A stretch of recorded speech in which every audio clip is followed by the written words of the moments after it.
This little bean has conquered the world. Every day we drink more than 1.5 billion cups of coffee worldwide.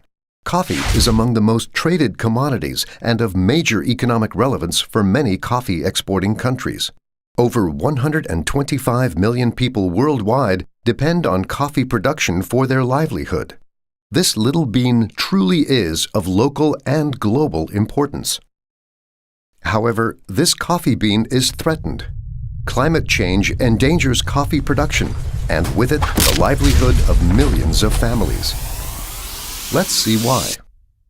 Coffee ecosystems need stable environments, but are increasingly under threat because of rising temperatures and unstable and extreme weather conditions such as heavy rain, gusty winds, and prolonged dry seasons. Let's look at a few examples of how climate change influences coffee production and what measures should be taken. In Vietnam, irrigation water is crucial for coffee production, but as dry seasons are getting longer and more intense, water is becoming scarce. As the water table decreases, farmers have to spend more time and money on irrigation. Otherwise, they'd suffer drastic reductions in harvest and quality. But there are strategies to reduce this risk. Through adapted irrigation management, farmers can preserve their coffee yields. And by doing this, they can reduce water usage by 30%. They save real money through reduced production costs while being friendlier to the environment. Another example. The Trifinio region in Central America has been suffering more frequently from heavy storms and longer periods of rain.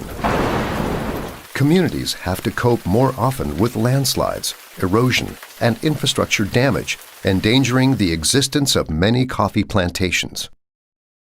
In this case, afforestation or reforestation significantly helps prevent major damage in the future.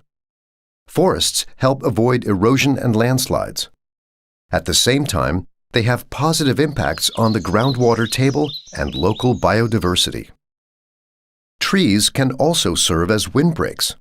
In Brazil, they're used to protect young coffee plants from being destroyed by too much wind.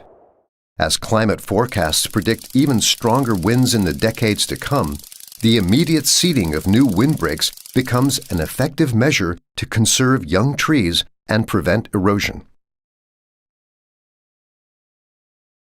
In the southern region of Tanzania, farmers are already experiencing decreasing rainfalls and extended dry seasons.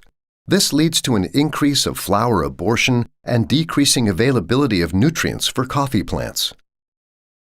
Cover crops and mulching have proven to be effective adaptation measures. They conserve moisture, regulate temperature, and return organic material and nutrients to the soil. Now it is important to spread the word about effective adaptation measures. Coffee farmers need to know it is time to take action and to adjust practices to make coffee farming future safe. The Initiative for Coffee and Climate has developed a comprehensive approach to climate change adaptation. Besides the farmers themselves, extension services and other stakeholders working with farmers play a major role in this process. They support assessing present and future risks, raising awareness, identifying and implementing adequate adaptation options, monitoring and evaluating adaptation options, and disseminating results.